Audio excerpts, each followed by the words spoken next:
Hey everyone, I'm Kirsten, and I'm here today to present you all with my typeface concept research.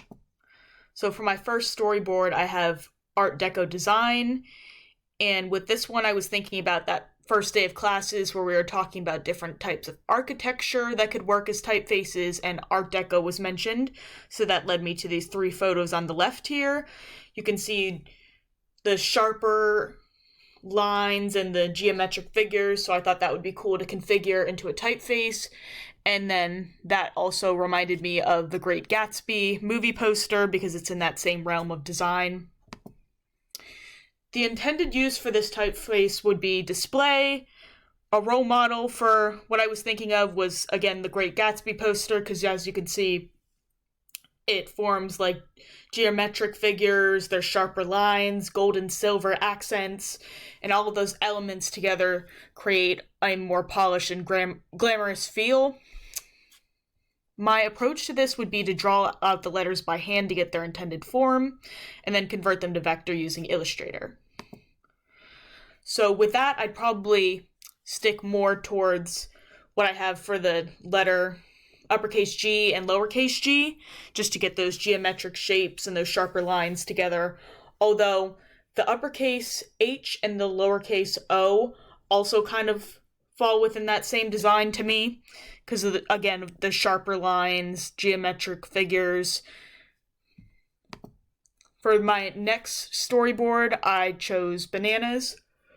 With this one, I was honestly just roaming around the house, figuring out what to do, and I came into the kitchen and I saw a banana, and I'm like, you know what, if you turn that to the side, it looks like the letter J a bit, so that could be fun to make into a typeface.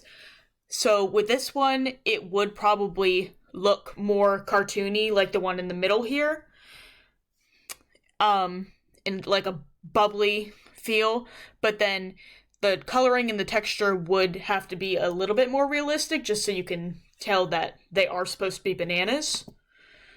This one would also be a display typeface. It's kind of inspired by balloon font because it is more rounded and bubbly and cartoony, but again, it would have to have a more realistic coloring and texture as to tell that it is supposed to be a banana.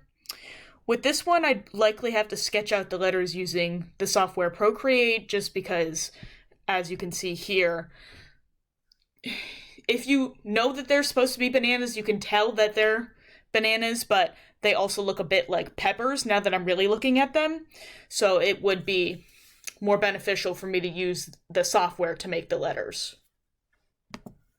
For my third storyboard, I have sound waves, and this one came from me listening to music on Spotify.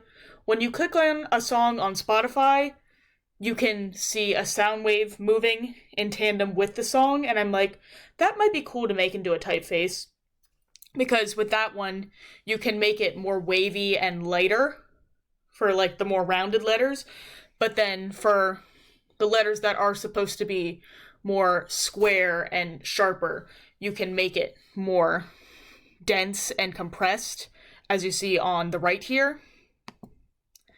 This one is going to be another display typeface. My role model for this was, I've seen more recently people have gotten Spotify tattoos that if you scan the tattoo, it'll bring up your Spotify account and play that song. So I thought that was cool. As I said, the look and feel of it could be more wavy and vibrant depending on what letter it is, or it could be more dense and compressed. I would likely be drawing out these letters by hand just to get them to their intended form, and then convert them to vector using Illustrator. As you can see, the letter, like the H and the G, I kind of chose to make them more dense and compressed, just to get them to their intended shape, but then with that like uppercase O, it is more wavy and vibrant just because you can cover more ground with the letter O.